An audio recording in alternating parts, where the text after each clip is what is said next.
आज हम बात करने जा रहे हैं भारत के पहले और इकलौते अंतरिक्ष हीरो की। जी हां, राकेश शर्मा की। ये वो कहानी है जिसने एक पूरे देश को सितारों का सपना देखना सिखाया। आजकल गगनयान मिशन की खूब चर्चा हो रही है कि भारत अपने एस्ट्रोनॉट्स को स्पेस में भेज रहा है। पर यह सवाल तो बनता है कि इस लंबे सफर की पहली नींव किसने रखी थी। आखिर वो कौन था जिसने सबसे पहले ये रास्ता बनाया। चलिए, आज उसी ऐतिहासिक पल को फिर से याद करते हैं। जी हां, हम बात कर रहे हैं स्क्वाड्रन लीडर राकेश शर्मा की। वो पहले और अब तक एकमात्र भारतीय नागरिक हैं जो अंतरिक्ष में गए हैं। और देखिए, ये सिर्फ उनकी अपनी कामयाबी नहीं थी, ये तो पूरे हिंदुस्तान के लिए एक बहुत बड़ा, एक बहुत ही गर्व का लम्हा था। तो ये सफ़र शुरू कैसे हुआ? एक फाइटर पायलट से कॉस्मोनॉट बनने तक का। ये कहानी है एक जांबाज वॉर हीरो की, जिसने ज़मीन से उठकर सितारों को छुआ।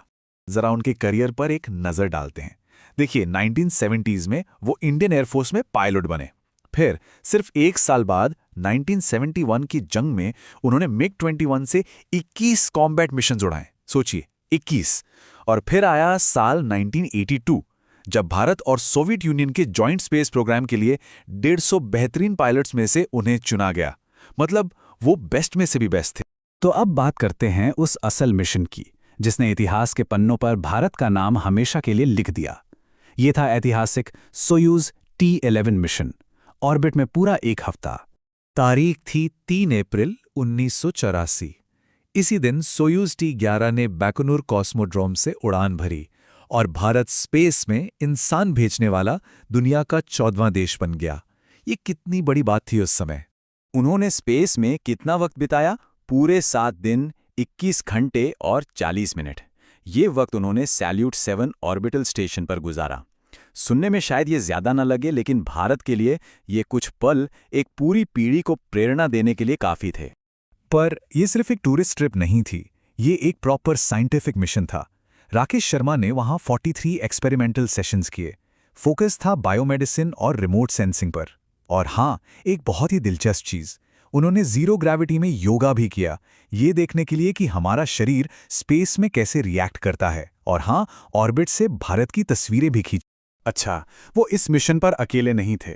उनके साथ 2 सोवियत कॉस्मोनॉट्स भी थे। कमांडर थे यूरी मालिशेव और फ्लाइट इंजीनियर थे गेनाडी स्ट्रिकालोव। राकेश शर्मा रिसर्च कॉस्मोनॉट थे। ये दरअसल इंटरकॉस्मोस प्रोग्राम का हिस्सा था, एक इंटरनेशनल कोलैबोरेशन। अब आते हैं इस मिशन के उस हिस्से पर जो आज भी हर भारतीय को याद है। एक ऐसी बातचीत जो हमेशा के लिए इतिहास में दर्ज हो गई। हुआ ये कि एक लाइव टीवी कॉन्फ्रेंस चल रही थी और तब की प्रधानमंत्री इंदिरा गांधी ने राकेश शर्मा से एक सवाल पूछा। एक ऐसा सवाल जो शायद उस वक्त हर भारतीय के मन में था। ऊपर से भारत कैसा दिखता है? और राकेश शर्मा का जवाब बहुत छोटा, बहुत सीधा, पर इतना पावरफुल था। उन्होंने कहा, सारे जहां से अच्छा। बस इन 3 शब्दों ने ही पूरे देश का दिल जीत लिया और उसी पल वो एक नेशनल हीरो बन गए। तो वो वापस तो आ गए, पर उनकी कहानी यहीं खत्म नहीं हुई। उनकी ये एक यात्रा आज भी भारत के भविष्य को, हमारे स्पेस प्रोग्राम्स को प्रेरणा दे रही है। देखिए, उनके इस कारनामे के लिए उन्हें 2-2 देशों ने सम्मानित किया। भारत ने उन्हें दिया अशोक चक्र, जो कि शांति काल का सबसे बड़ा गैलेंट्री अवार्ड है, और सोवियत यूनियन ने उन्हें hero of the Soviet union का टाइटल दिया। ये सम्मान पाने वाले वो एकमात्र भारतीय हैं। इतनी शोहरत के बाद भी, विंग कमांडर के पद से रिटायर होने के बाद, उन्होंने बहुत ही शांत और सादा जीवन जिया। और उनकी इसी सादगी और विनम्रता को दिखाने वाली एक बहुत ही प्यारी कहानी है। ये बात है 1985 की। अहमदाबाद में एक पान बेचने वाले थे, किशन सिंह चौहान। वो राकेश शर्मा के सफर से इतने ज्यादा प्रेरित हुए कि उन्होंने उन्हें एक चिट्ठी लिख दी। और आपको पता है, उस एक चिट्ठी से 25 साल लंबी दोस्ती शुरू हो गई। दोनों एक दूसरे को खत लिखते रहे। और फिर 2010 में राकेश शर्मा खुद अहमदाबाद गए अपने उस पेन पाल से मिलने, उनकी पान की दुकान पर। सोचिए, एक नेशनल हीरो और एक आम पान वाले के बीच ऐसा रिश्ता। और कहानी का ये सर्कल आज पूरा हो रहा है। आज भी राकेश शर्मा भारत के स्पेस फ्यूचर में अपना योगदान दे रहे हैं। वो गगनयान मिशन की नेशनल स्पेस एडवाइजरी काउंसिल का हिस्सा हैं और अपने एक्सपीरियंस से एस्ट्रोनॉट्स की अगली पीढ़ी को तैयार कर रहे हैं।